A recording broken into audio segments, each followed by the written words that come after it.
咩叫面惡心詞咧？個相嘅氣場太犀利啦！女仔個相如果係咁樣咧，只有一個原因：自細冇王管，兩眉中央是命宮，光明盈淨學須通。若還問你多左翼，破盡家財育祖宗。感情呢樣嘢好得意，寧願笑住嚟放棄，唔好喊住嚟擁有，唔好咁傻咧，將愛情變成快樂唯一一個完全。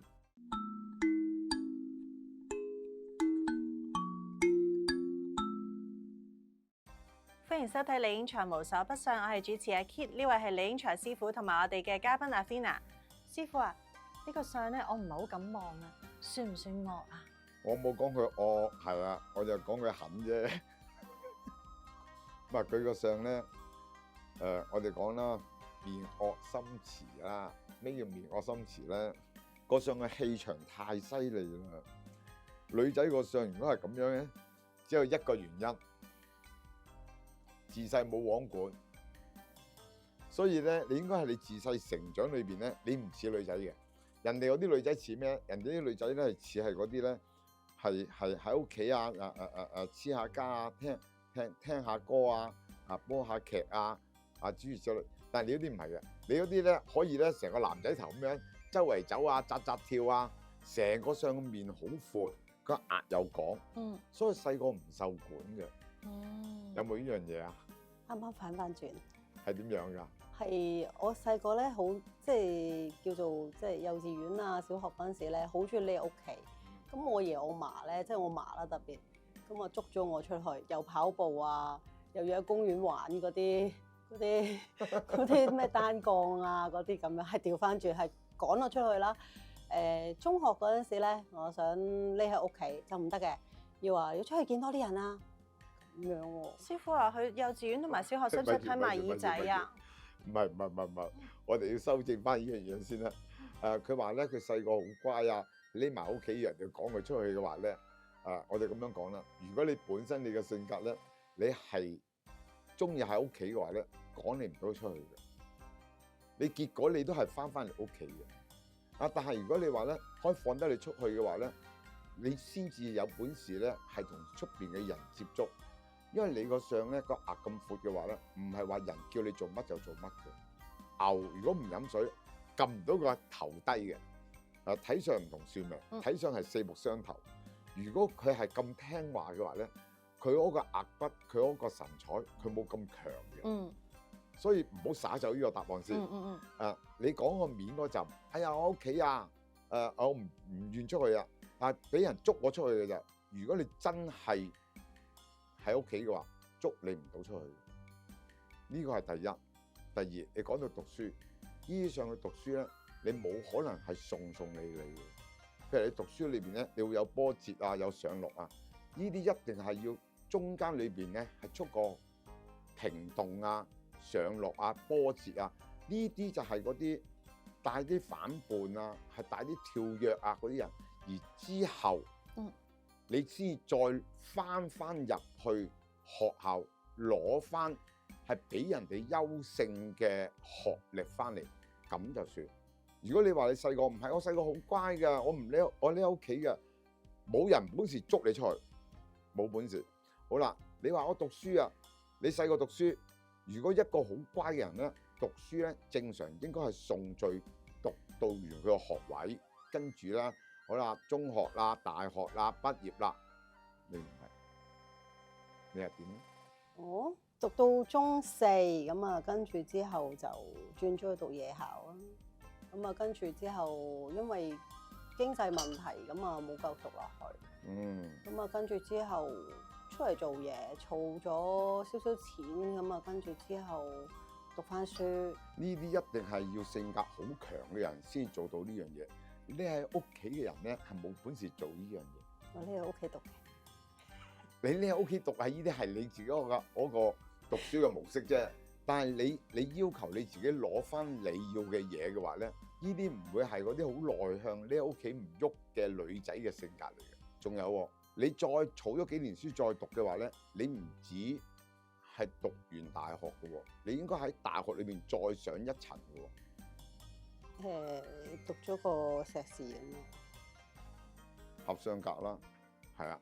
點解咁講咧？嗯因為佢嗰個神好強嘅，嗯同埋佢兩眉之間嗰個印堂咧，嗰時咪講過咯。兩眉中央是命宮，光明形靜學須通。若還文理多左翼，破盡家財欲祖宗。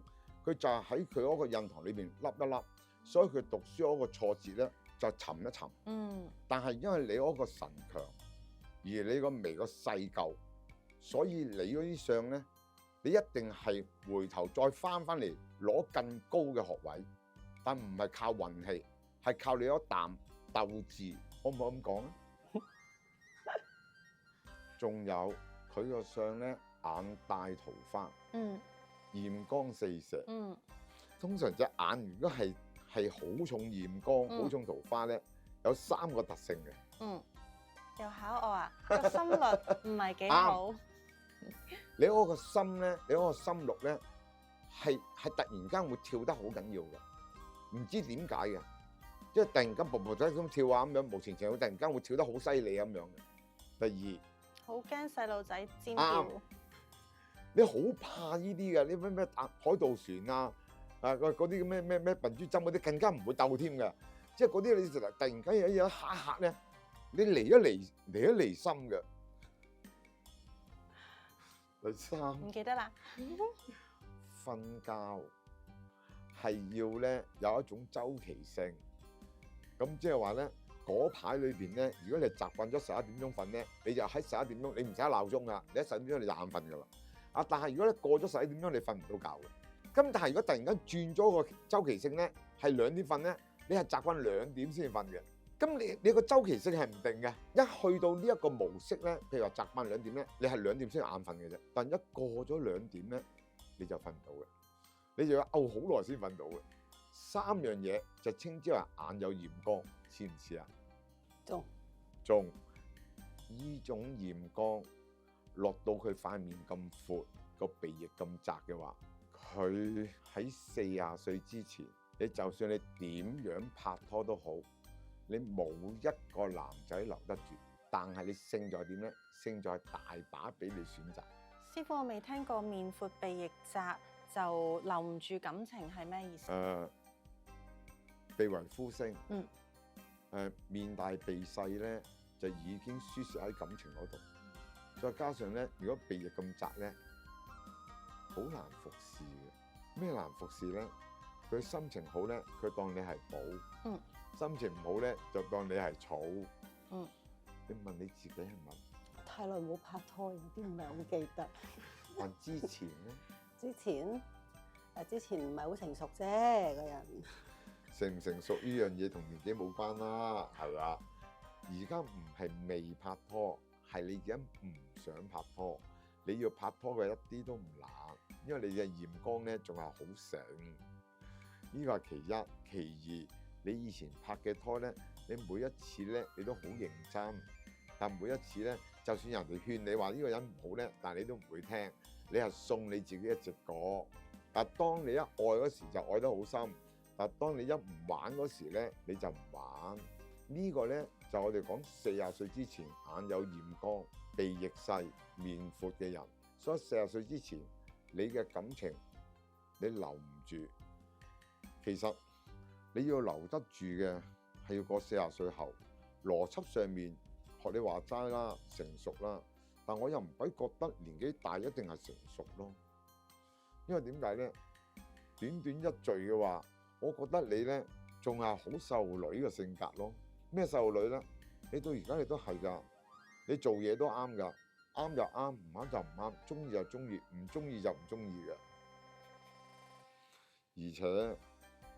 脾氣好犀利添嘅，你可以溫柔，你個眉靚，但你隻眼咧太有性格，咁變咗你愛恨分明，你鮮明得好緊要。學歷唔等於品行，讀書只不過係加強你一種謀生嘅本能，而真真正正嘅學問要嘅係修養，所以你要學嘅咧。係要減你啲脾氣，同埋咧你個嘴型尖。你問你自己講嘢係咪好直嘅？改咗好多。我就唔覺得你真係改得好多啦。不過咁樣，你肯話你自己改嘅話咧，即係證明你仲有進步啦，係啦。仲有啊，好鬼小氣㗎，小氣做你男朋友鼻翼細，鼻翼細，要受得到你添啊！唔好喺你面前咧話讚我個女同事點樣靚啊乜乜啊咁樣啊！你聽完之後咧，你塊面唔窿啊，你隻眼都掘住佢啊！算唔算下墜鼻啊？算，我哋叫做墜鼻，墜鼻，我哋唔係叫下墜鼻。多咗個係啊，咩叫墜鼻咧？墜鼻就係個鼻頭咧同個鼻翼唔平衡嘅，而成個鼻頭係拉咗落去嘅。墜鼻嘅人咧就好情緒化嘅，所以你嗰啲咧，你嗰啲情緒咧就好似天氣報告咁樣，突然間嘣一聲咧就會走出嚟嘅。但係你自己都控制唔到你自己嘅。但最攞命你就每一次你都有理由嘅，答我。咁每個人都有情緒嘅。你先禮遇我㗎啦，係啊，你仲可以揼低個頭話可以咁樣啦，咁嗰啲嘢啦。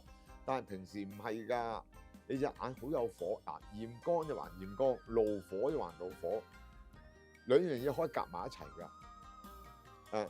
依啲相咧做嘢一流，你做嘢同埋你交朋結友啊，你行出去咧你冇問題，做嘢係一流。但係兩個人相處咧，咁你仲有好多空間學。呢啲相40歲前結婚，婚姻留唔住；但如果你40歲後結婚咧，婚姻就留得住。結咗婚未啊？冇。冇啊，好啲。下次講冇咧，個語氣輕啲。係啊，你記住你改咗好多㗎嚇，冇，唔係。冇啊嘛，冇。其實有唔係一件好事。有時我成日覺得咧，感情呢樣嘢好得意，寧願笑住嚟放棄，唔好喊住嚟擁有，唔好咁傻咧，將愛情變成快樂唯一一個完全。快樂可以有好多個地方，你要學下學呢一樣嘢。所以頭先你嗰個精氣神反應嘅話，所以下次如果人哋問你結婚未啊？未噃，係啊。你咁樣講咧，你一份精氣神咧，你會更加值錢。所以你話你自己改兩睇啦，不過咁樣自己話自己改係正常嘅，即係好少人自己話自己衰嘅，係啦。同埋呢相咧講辦事能力，佢腮口、嘴緊、神強，所以而家做你老細咧係開心嘅，呢啲咧係做到嘢嘅。但如果做你男朋友嘅話咧，除非你肯改啦。但係師傅呢啲會唔會頂老細㗎？以前會，而家唔會。而家唔會嘅原因咧，唔係你改咗啊嚇，係收入多咗、職位高咗時咧，就知道咧原來各為其主，每個職位有唔同嘅壓力，所以你一個感受深咗先至慢慢調教㗎咋。但唔係因為你嘅修養大咗去改啊。以前係咪容易同老細有衝撞？以前係，後尾冇打工啦。如果冇打工係正常添啦，因為點解咧？個環境係令到佢咧，只要係幫襯你嘅人，都係你老細啊嘛，咁唔頂噶啦。個環境令到你自己成熟噶啦，但有樣嘢要加住腳啊！你見唔見佢成塊面個色都好靚？但條頸係暗得好緊要。咁如果各位觀眾想知道，如果面色靚但係頸灰咧，又有咩含義咧？可以收睇我哋下一集。歡迎點擊訂閱同埋分享我哋以下連結報道我哋課程。下集再見。